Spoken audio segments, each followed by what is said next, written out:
جب بھی اللہ تعالیٰ کے کسی نیک بندے پر بیماری آتی ہے یا پھر کوئی تکلیف یا پریشانی ہوتی ہے تو چاہیے اس پر صبر کرنا، اس لیے کہ یہ اللہ تعالیٰ کی طرف سے اس کے لیے ایک آزمائش ہوتی ہے، تو شکوے شکایت کرنے کے بجائے اس پر صبر کرنا چاہیے۔ اس لیے کہ حضور نبی کریم صلی اللہ علیہ وآلہ وسلم کے ایک صحابی ہیں، آپ رات کے وقت سو رہے تھے اور آپ نے اپنی بیوی کو کہا کہ مجھے پانی چاہیے، تو آپ کی بیوی جب پانی لینے کے لیے گئی تو جب واپس آئیں تو اتنے میں آپ سو گئے تھے، تو آپ کی بیوی نے آپ کو جگایا نہیں بلکہ پانی لے کر وہاں پر کھڑی ہو گئیں۔ جب تہجد کے وقت کھڑے ہوئے تو آپ نے دیکھا کہ آپ کی بیوی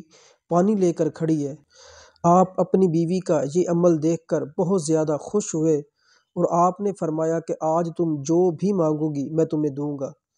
تو آپ کی بیوی نے کہا کہ مجھے طلاق چاہیے، اور جب یہ بات کی تو آپ بہت زیادہ پریشان ہو گئے، کیونکہ آپ نے کہا کہ میں نے وعدہ بھی کیا اس سے، اور اب اس نے چیز بھی وہ مانگی ہے جو میں دے بھی نہیں سکتا۔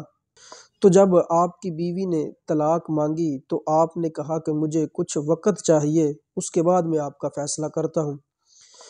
تو آپ نے اپنی بیوی سے کہا کہ ہم دونوں حضور نبی کریم صلی اللہ علیہ وآلہ وسلم کی بارگاہ میں چلتے ہیں، وہاں پر جا کر اس معاملے کا فیصلہ کرواتے ہیں۔ تو جب آپ اور آپ کی بیوی دونوں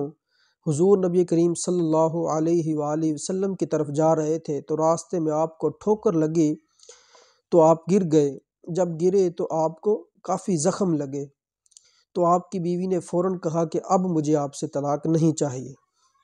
تو آپ بڑے پریشان ہوئے کہ آپ نے اپنی بیوی سے کہا کہ پہلے تو نے طلاق کا مطالبہ کیا،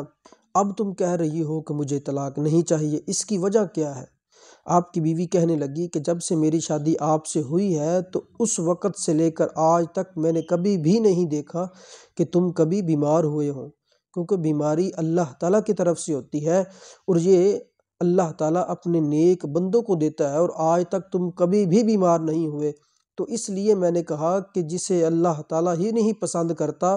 تو میں اس سے کیسے رہوں، تو اس لیے میں نے کہا کہ مجھے طلاق چاہیے، اور جب ہم آج جا رہے تھے تو تمہیں اللہ تعالیٰ نے اپنی طرف سے بیماری دے دی، اس لیے میں نے کہا کہ اب مجھے تم سے طلاق نہیں چاہیے۔ تو یہ اللہ تعالیٰ کی طرف سے ہوتی ہیں، یعنی کہ نیک بندوں کو بیماری اور کوئی بھی پریشانی یہ اللہ تعالیٰ کی طرف سے ہوتی ہے، اور یہ ان کے لیے آزمائش ہوتی ہے، تو چاہیے اس پر صبر کرنا چاہیے، نہ کہ شکوے اور شکایتیں کرنے چاہیے۔ اللہ تعالیٰ ہم سب کو عمل کی توفیق عطا فرمائے۔